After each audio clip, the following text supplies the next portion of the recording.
Olá a todos, sejam muito bem-vindos, como a Patrícia bem apresentou, a esse segundo módulo dessa sequência de workshops que a gente tem feito, webinários, né, acerca de suplementação de aminoácidos e saúde intestinal. Esse é o segundo de uma sequência de 3 webinários que nós faremos. O primeiro deles, para quem não pôde assistir, está no canal da Performance no YouTube, e a gente falou sobre creatina e saúde intestinal, dentre outras coisas. Nesse segundo, nós abordamos agora 2 aminoácidos, glutamina e arginina, e a gente vai ter um terceiro em breve. Fiquem atentos aí na rede social, nas mídias da Performance, para vocês poderem acompanhar também. Para quem está assistindo gravado no canal da Performance, bom dia, boa tarde, boa noite, onde quer que você esteja. Obrigado pela presença de todos aqui. E esse é um compromisso que a gente vem exercitando junto à Performance nesse ano de 2023 de uma maneira bem intensa, de procurar atualizar você, prescritor, seja médico, nutricionista, acerca de protocolos de suplementação. Bom, nós vamos tratar hoje, então, como disse, de 2 aminoácidos, a glutamina e a arginina. De antemão, já quero deixar aqui meus contatos, no final eu mostro de novo, caso alguém não tenha oportunidade de anotar. Essa é a minha rede social mais ativa, né? Minha página lá do Instagram. E caso alguém queira mandar algum e-mail, pedir algum material, fiquem à vontade também para contatar aqui através do e-mail ou até mesmo pelas redes sociais da Performance, que eu vou mostrar ao final da aula. Nem todos puderam estar na primeira aula de creatina, então rapidamente eu vou aproveitar a introdução que eu fiz lá na aula, na primeira, para a gente, antes de chegar nesses aminoácidos tão importantes, a gente entender um pouquinho da importância de tratar esse assunto, saúde intestinal, e porquê da relevância dos aminoácidos. Cada um de nós, formados em nutrição, medicina do esporte, enfim, educadores físicos, atuantes na área esportiva, nós, ao longo do tempo, nós vamos construindo a nossa visão a respeito da nossa profissão e o que são os pilares fundamentais que a gente precisa construir, seja com um atleta amador ou um atleta de alto rendimento, ao longo do nosso curso com aquele atleta ou com aquele paciente, né? Eu tenho para mim essa visão hoje que vocês veem na tela. Isso, obviamente, não é uma coisa engessada, nem uma regra, é apenas uma visão para a gente poder destacar o porquê da importância de usar saúde intestinal dentro do esporte, né? O intestino, como todos sabem, vem sendo alvo de discussão já há alguns anos e com toda a razão do mundo. É o órgão primário ali para quem trabalha com nutriente, afinal, tudo que nós consumimos via oral depende do intestino para que a gente exercite a absorção de nutrientes e entrega aos tecidos centrais e periféricos. Então, está aí a importância, né, de você ter uma boa saúde intestinal fora do exercício, para que dentro do exercício você consiga aproveitar esse ambiente.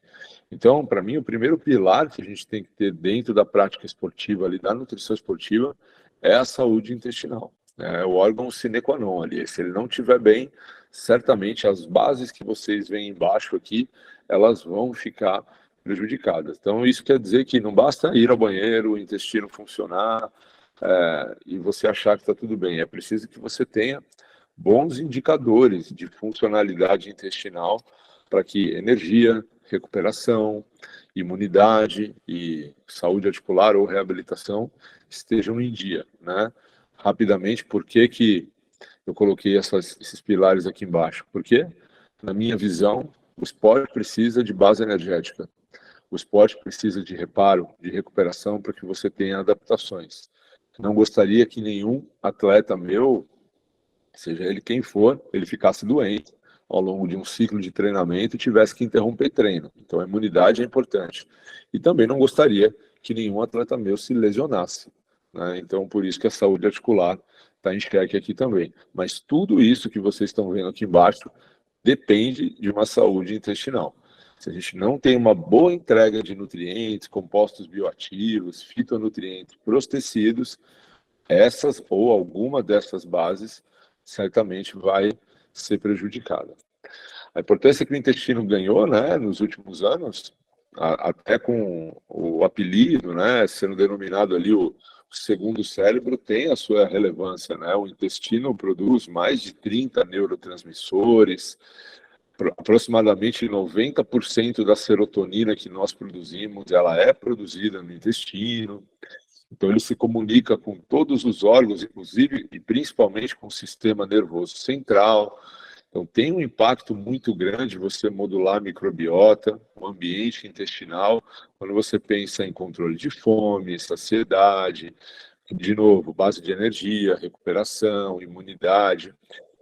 Uma coisa muito comum que a gente observa no consultório é pessoas que têm um certo grau de inflamação intestinal ficam em quadro de desbiose ou uma inflamação um pouco mais exacerbada, mais crônica, e isso compromete o sistema nervoso central dela, de modo que ela tem dificuldade de fazer o gerenciamento ali das coisas dela, do estresse que ela impõe para ela mesma no dia a dia, e ela acaba achando o conforto disso muitas vezes na comida e com alimentos inadequados, né? Então imagina, um intestino inadequado faz com que você tenha dificuldade através do sistema nervoso central de fazer o seu próprio gerenciamento do teu estresse ali, das tuas demandas, e aí você vai virando refém de si mesmo, né? Você acaba buscando na comida todo aquele conforto e aquilo que não deveria estar ali. Então, a importância de cuidar do intestino como um todo passa também por engajamento num plano alimentar, engajamento num protocolo dietético, né?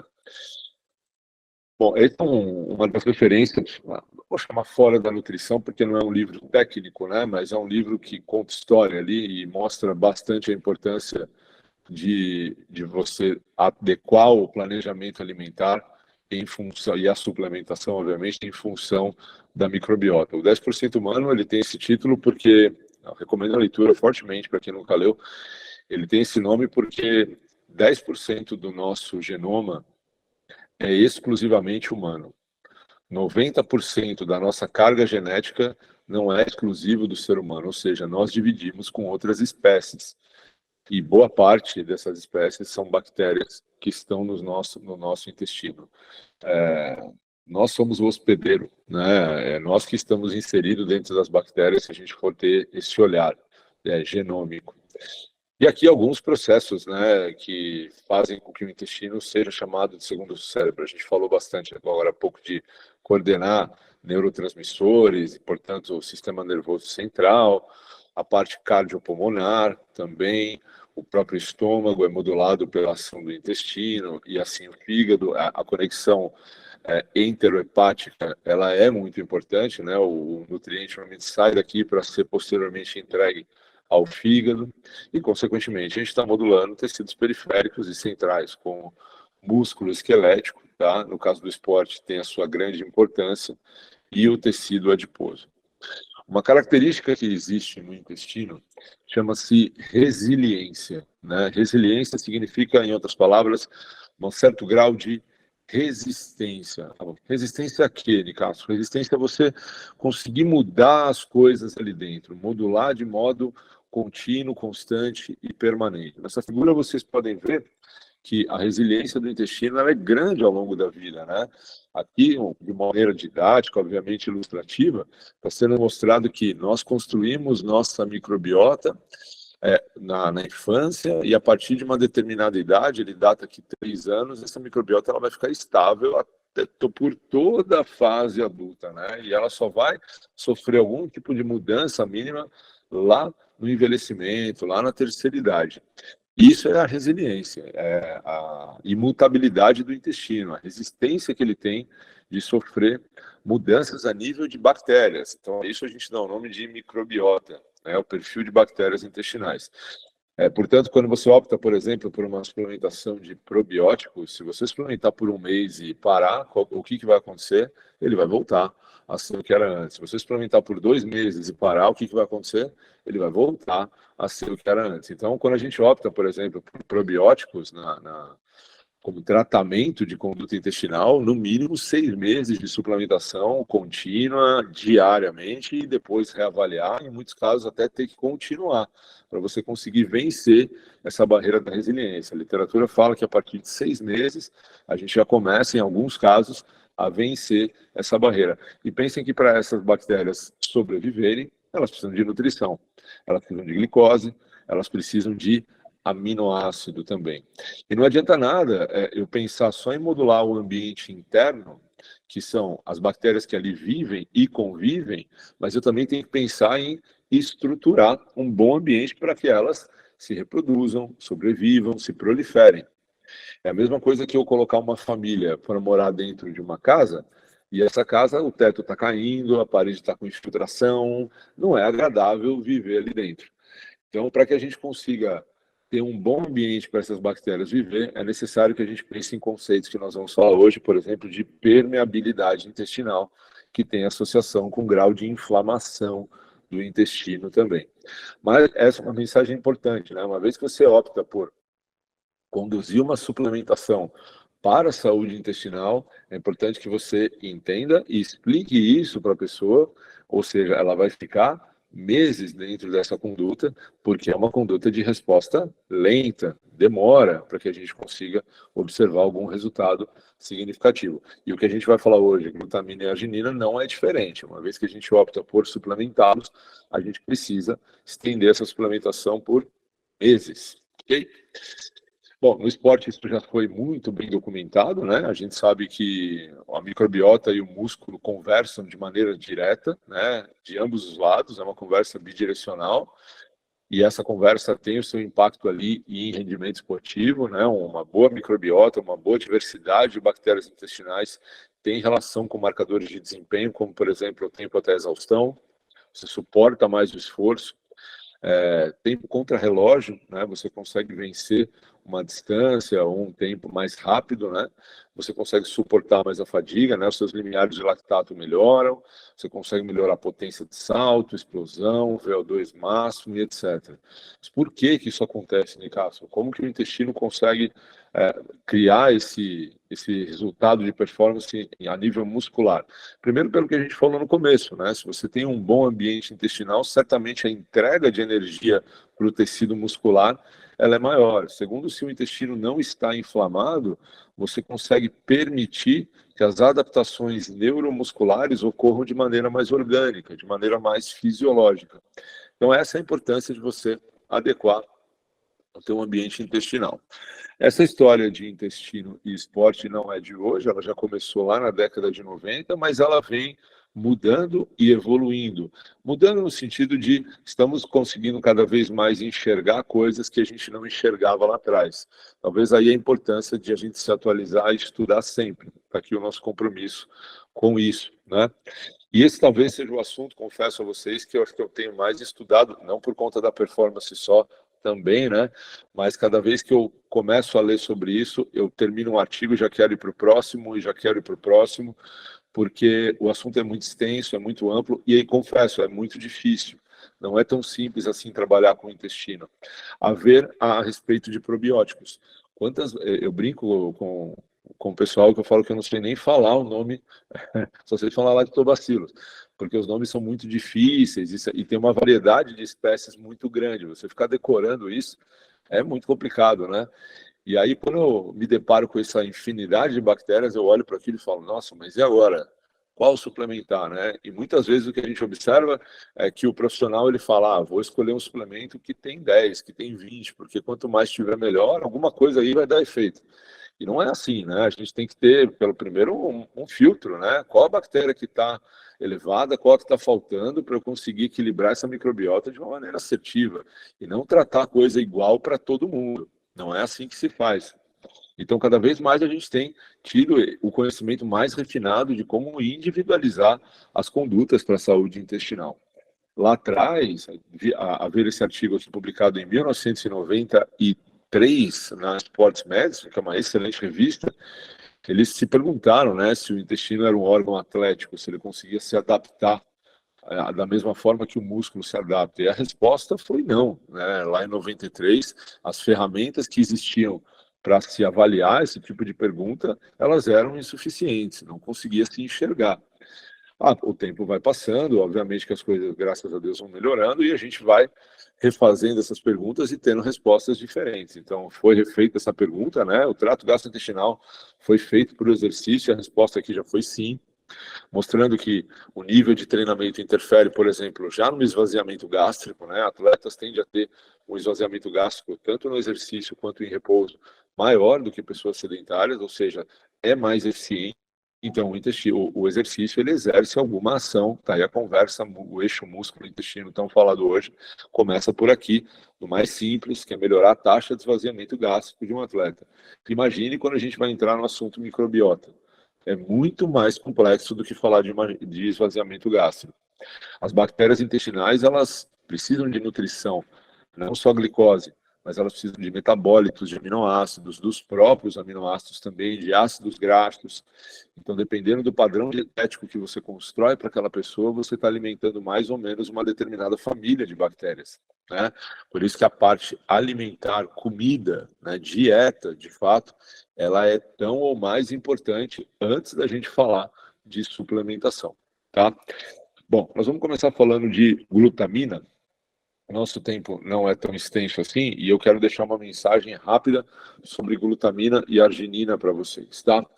Antes, vamos fazer uma introdução aqui rápida sobre glutamina, tá? Se a gente for olhar o trato gastrointestinal, ele representa aproximadamente 5% do peso corporal, tá? Não é muita coisa, né? Se a gente for olhar por um contexto geral. Mas, funcionalmente, 20% do nosso consumo de oxigênio, ele está dentro do enterócito. Nossa, pesa pouco, mas demanda muito oxigênio. A utilização de ATP, de energia, pelos enterócitos, ela é intensa. Tá? E por que isso acontece? Porque é uma célula que está em constante renovação. A gente já está acostumado a ouvir isso a respeito da pele. A pele, a gente troca as células, renova as células de uma maneira muito rápida. O intestino é igual. A gente também tem um turnover, uma renovação muito elevada.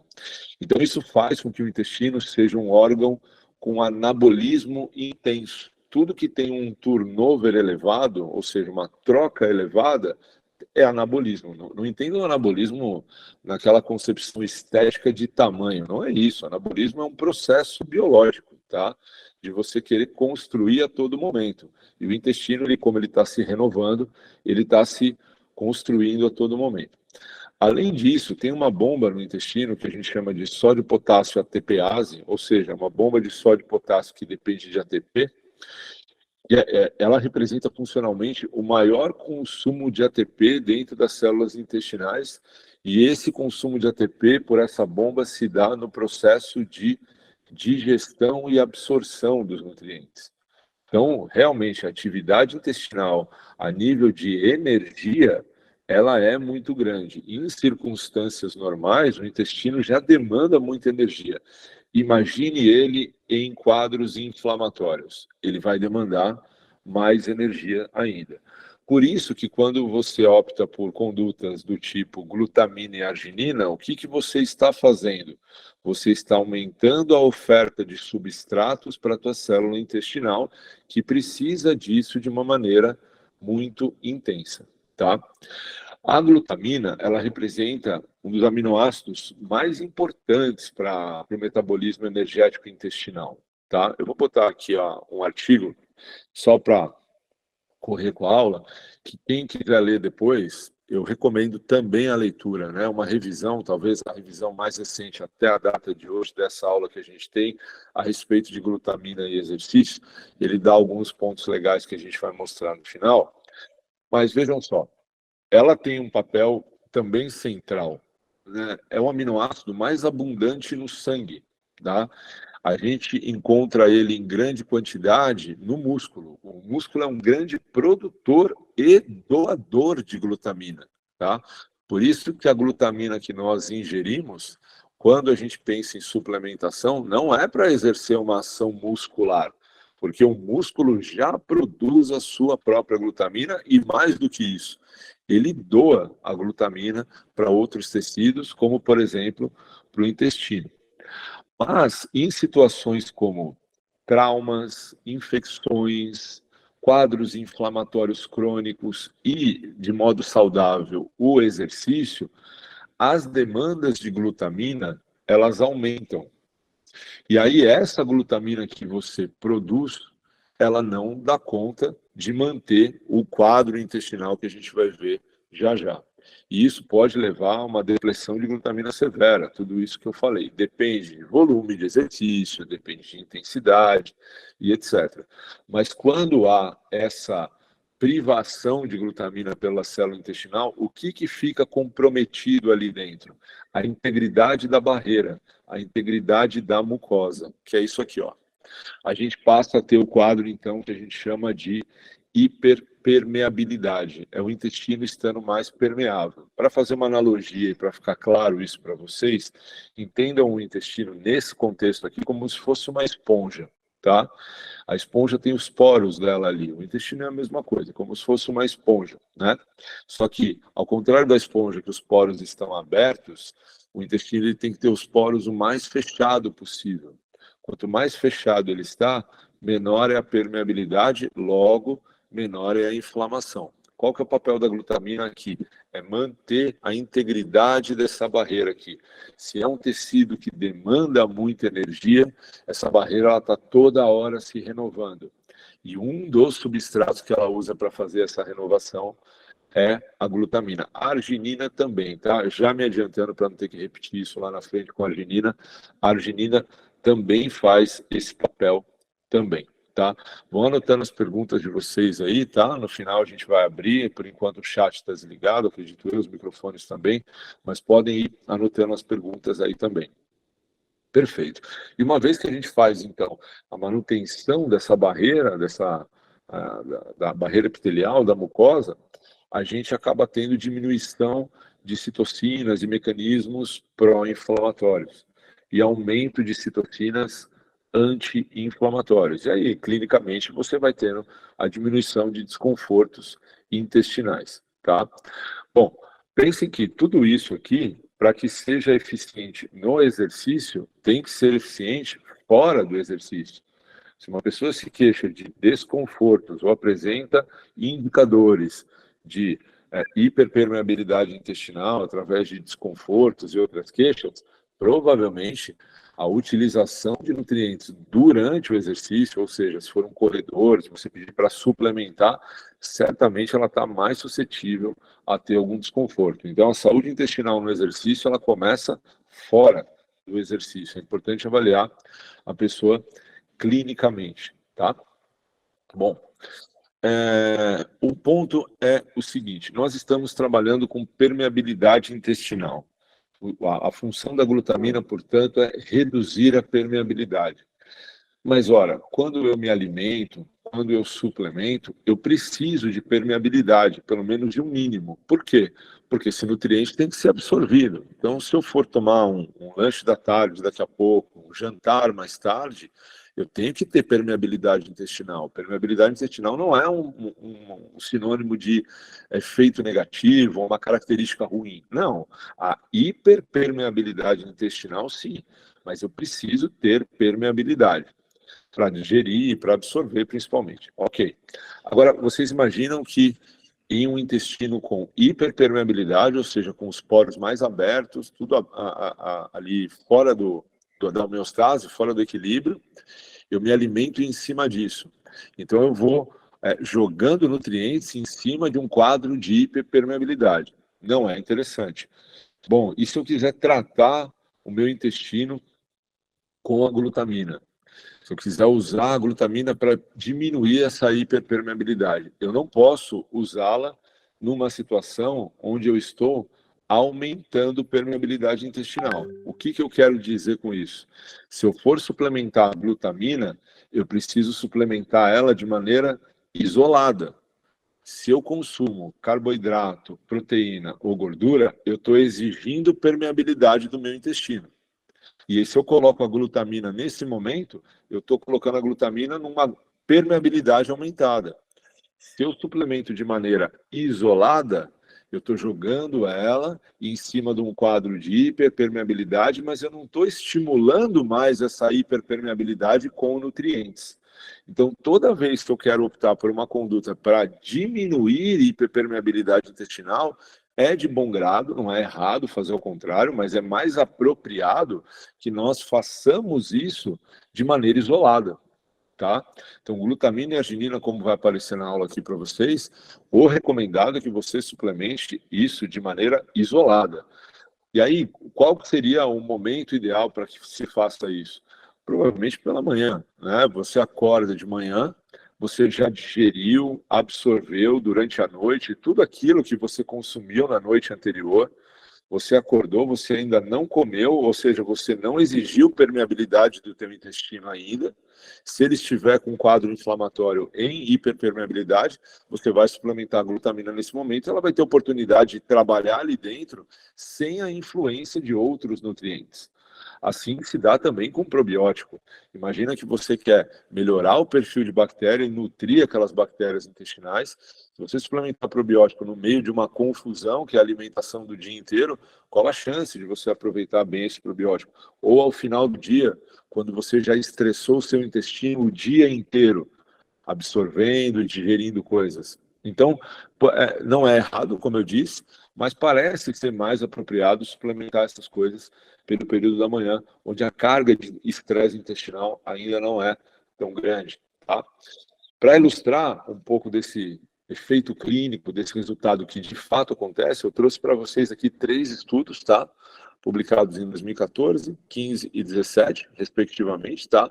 Com pessoas ativas ou atletas. Então, a gente tem um primeiro aqui com atletas de endurance, outros 2 com pessoas fisicamente ativas, tá? Suplementando glutamina. O protocolo que esses estudos usaram foi os 2 primeiros 0,9 gramas por quilo de massa magra, tá? Vejam bem, não é por quilo de peso. O primeiro estudo usou isso por 7 dias, o segundo usou isso por 2 horas antes do exercício, e o terceiro fez um estudo dose dependente, 0,25, 0,5 ou 0,9 gramas por quilo de massa magra de glutamina, também 2 horas antes do exercício, tá? Em ambos os estudos, as pessoas foram submetidas aqui a 60 minutos de corrida, numa intensidade moderada, 70% aqui do VO2 máximo, e aqui tem uma condição que favorece a hiperpermeabilidade induzida pelo exercício. Qual que é? O ambiente. Quanto mais quente e úmido estiver esse ambiente, mais estresse. Tá? O calor, principalmente, é o principal variável de estresse. Então, as pessoas corriam a 30 graus. Isso induzia um quadro de hiperpermeabilidade intestinal. Então, aqui não é para ver desempenho, tá? Eles estão induzindo um quadro de hiperpermeabilidade intestinal com o exercício executado no calor, tá? A 30 graus, numa intensidade moderada. E no final do estudo, todos eles observaram diminuição da permeabilidade do intestino, sendo que esse último aqui falou que essa redução se dava de maneira dose dependente, ou seja, 0,9 é melhor que 0,5, que é melhor que 0,25, tá? Então, glutamina melhora a permeabilidade intestinal? Sim. É comprovado? Sim. Sim, nós temos estudos aqui mostrando isso com pessoas saudáveis. Então, se funciona para uma pessoa saudável, imagine para uma pessoa não saudável, tá? Onde a gente está construindo aqui um quadro de hiperpermeabilidade não patológica, ou seja, não inflamatória. Então, quando a gente resume glutamina hoje no esporte, a gente fala que é 100%, acho que no esporte e na clínica, tá? É 100% voltado para a saúde intestinal. Ponto final. Não tem que buscar efeito da glutamina fora do intestino, tá? Pode ser, como alguns estudos falam, que ela aumente glicogênio muscular? Pode, mas a dose que se usa nos estudos publicados lá na década de 90 para promover aumento de glicogênio com glutamina vai de 30 a 50 gramas por dia. É uma dose muito grande.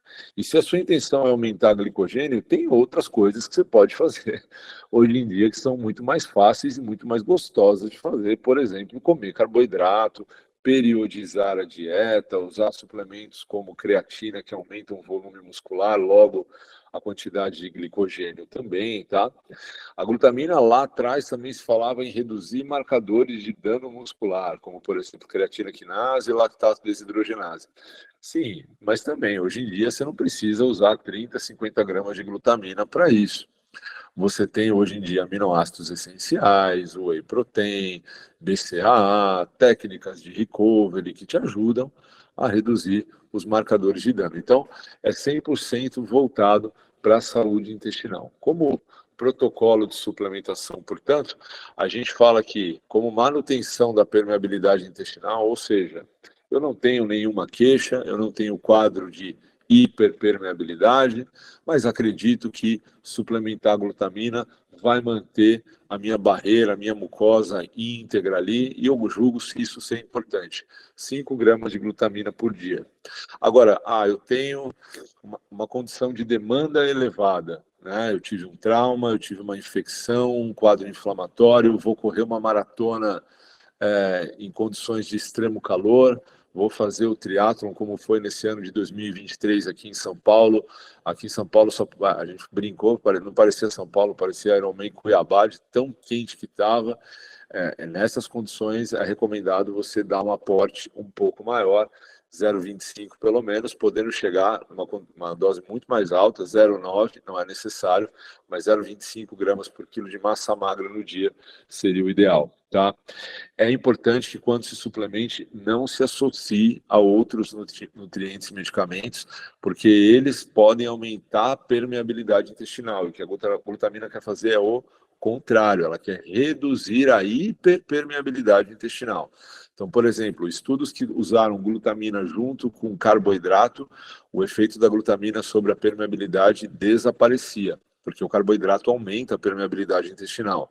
Aspirina também, já teve estudos que conjugaram suplementação de glutamina e aspirina a aspirina aumenta a permeabilidade intestinal, ela anula o efeito da glutamina. E como tudo relacionado ao intestino, o importante é que seja feito de uso crônico e contínuo, de pelo menos 6 meses, para que depois se reavalie, tá?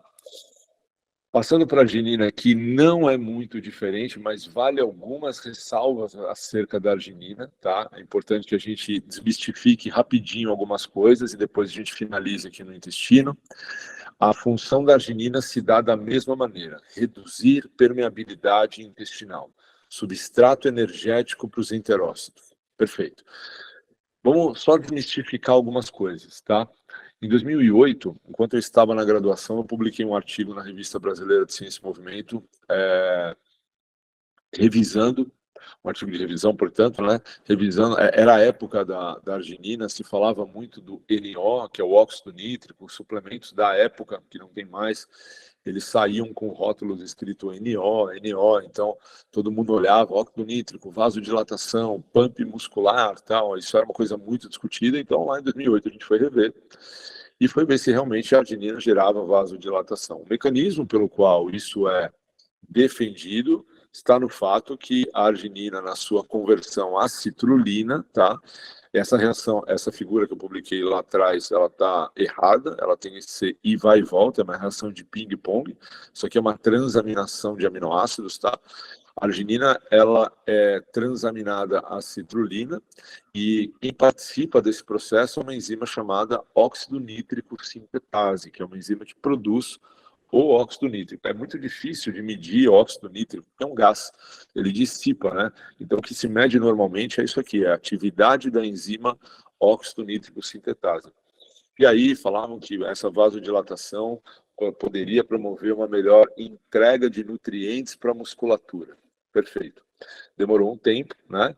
Mas esse mecanismo de vasodilatação ele foi questionado e em 2010, se eu não me engano, 2010, o grupo do Stuart Phillips fez essa pergunta e eles publicaram se uma suplementação de uma quantidade grande de arginina poderia afetar o fluxo sanguíneo muscular. O que eles fizeram? Né? Eles pegaram homens ativos e saudáveis, com uma média de 22 anos, deram 10 gramas de arginina com ou sem exercício, Importante lembrar que essa arginina, na casa de 10 gramas, ela foi dada junto com todos os outros aminoácidos essenciais, porque uma segunda intenção dele, que a gente vai ver, era também avaliar síntese proteica muscular.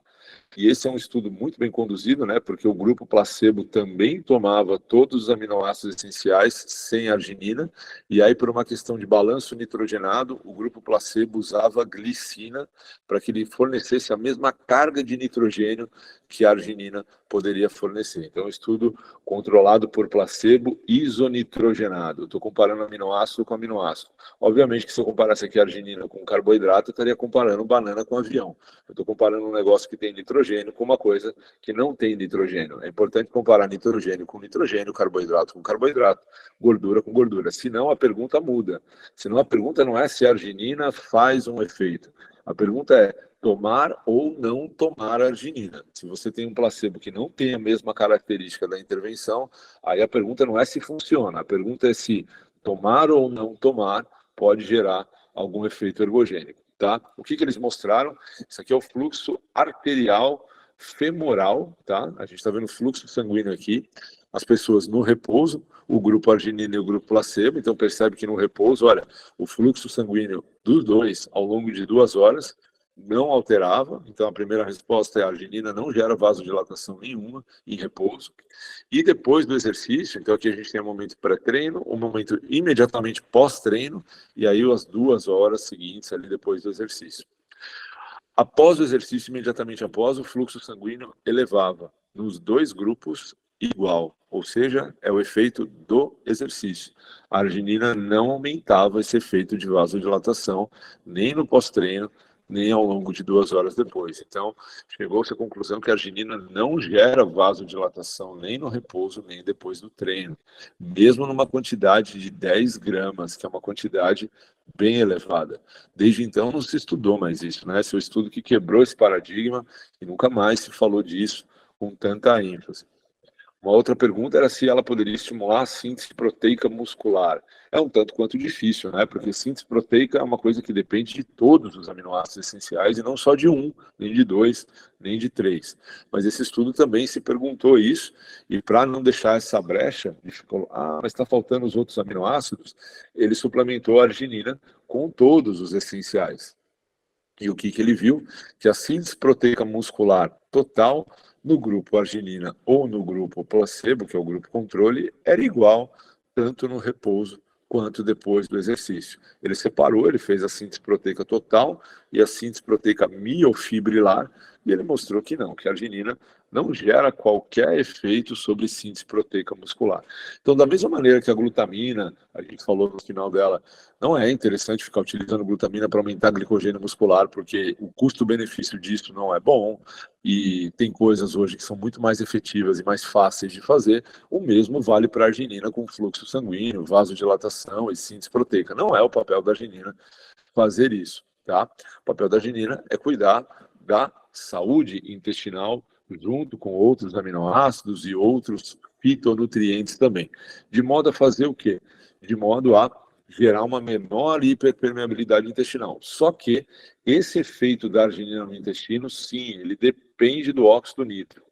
O óxido nítrico é uma molécula protetora para o intestino quando em concentrações fisiológicas. Se você tem quadros inflamatórios elevados, síndrome do intestino irritável, desbiose, por exemplo, o estresse oxidativo ele gera um aumento de espécies reativas de oxigênio e nitrogênio. E das espécies reativas de nitrogênio está o óxido nítrico. Então, quando em doses fisiológicas, perfeito. Quando em doses elevadas, é um agressor. Tá? Então, olha o cuidado. Será que vale a pena eu colocar mais óxido nítrico num ambiente inflamado? Provavelmente não. Provavelmente eu posso causar uma piora desse ambiente intestinal. Existem vários aminoácidos que quando você joga dentro de um ambiente inflamado, lá no enterócito, lá no intestino, ele piora o quadro inflamatório. Triptofano é um deles, a arginina é outro.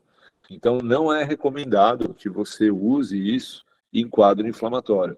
Para manutenção da permeabilidade, perfeito. Mas para tratamento, glutamina parece ser muito mais seguro porque ela não agrava, né, o quadro de hiperpermeabilidade. A arginina pode agravar por conta do óxido nítrico, tá? Então é importante que tecidos que estão extremamente inflamados não tenham essa oportunidade de conhecer uma dose a mais de óxido nítrico em relação àquilo que ele já está produzindo. Então, é recomendado utilizar somente para manutenção da permeabilidade intestinal, né? A quantidade de 3 a 6 gramas no dia ali tem um intervalo bom. Se você optar por utilizar em quadros inflamatórios e ela estiver dentro de um protocolo, dentro de uma mistura, não utilizar doses muito elevadas, não, ou até mesmo não utilizar. Se for usar, doses bem pequenininhas, bem baixinhas, para não aumentar muito a produção de óxido nítrico, assim como a glutamina, não associar, tá, com outros nutrientes que aumentem a hiperpermeabilidade intestinal e, para tudo que envolve intestino, uso crônico e contínuo, tá?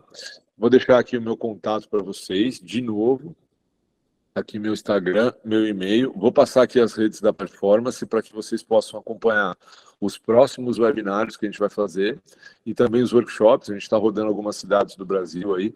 Logo, logo, a gente vai soltar as datas. É importante vocês estarem atentos. E também lá no canal do YouTube da Performance, isso é uma coisa legal. Acabando a aula, vai correndo lá no YouTube, se cadastra no canal da Performance, porque essa e tantas outras aulas que a gente tem feito ao longo do ano estão todas lá, gratuitas e acessíveis a vocês. Obrigado, pessoal. Muito obrigada, doutor Humberto Nicastro, por essa excelente aula, mais uma, né? Excelente aula, muito elucidativa sobre glutamina e arginina. Tenho certeza aí que muitos paradigmas foram quebrados e sempre com um embasamento científico, isso que é muito importante. Aí queria dizer para vocês que está aberta aí o chat para vocês fazerem as perguntas, né, as dúvidas que tenham com relação a essa questão. Fiquem à vontade. Fiquem à vontade. Vamos lá, pessoal. Dúvidas, mandem lá no chat. Já está aberto aí a vocês, tá? Enquanto o pessoal vai digitando e escrevendo, é importante também falar o seguinte. Pode ser que vocês tenham já sabido de tudo isso que eu falei, e pode ser que seja tudo muito novo. Toda vez que a gente tem contato com informação nova, é muito comum a gente ficar na dúvida, né? E agora, o que eu faço com isso? Como é que eu uso isso na minha prática? Mas eu ouvi o contrário. É assim mesmo, tá? A nutrição é uma ciência que não é linear. Que existem pontos de vista. E hoje em dia, se você quiser encontrar artigo falando que comer banana faz chover, você vai encontrar. Tem artigo para qualquer coisa na nutrição hoje em dia, né? Então é importante você ter filtro. Então, quando a gente vem com essa proposta da aula, a gente não vai jogar um conteúdo aqui e falar boa sorte, se vira, vai estudar. Não, não é essa a ideia da performance. A ideia da performance é a gente precisa ajudar o profissional. A gente não ganha nada se a gente não ajudar, né? Vir aqui se expor numa aula e não dar continuidade a isso não faz sentido. Então, por isso que a gente passa o contato, as redes sociais, para que vocês mandem mensagem, tirem dúvida, né? A gente vai disponibilizar material. A ideia é fazer igual um pós-consulta. Quando você entrega a dieta para o paciente, ele vai ter dúvida. Ele quer falar com você. Se você não tirar dúvida, ele vai em outro, né? Ele fala, pô, me entregou e não me ajudou. A mesma coisa aqui. A gente vai ajudando vocês no dia a dia. Então, isso mesmo. Vamos lá. A Mariana, ela perguntou, glutamina só com água mesmo ou pode tomar com vitamina C e limão? Eu entendo que tomar C e limão é a vitamina. Sim, sim, do jeito que você quiser. Não tem nada que fale que deve ser assim ou assado, do jeito que você achar melhor. A Carol pergunta, qual seria o aminoácido mais indicado e a dose para tratar a síndrome do intestino irritável, é isso? Acho que é isso. É isso mesmo. Existe uma brincadeira, no bom sentido, na área clínica, na área médica, que é a área que dá diagnóstico, né? Nutricionista não dá diagnóstico. Quem dá diagnóstico é médico.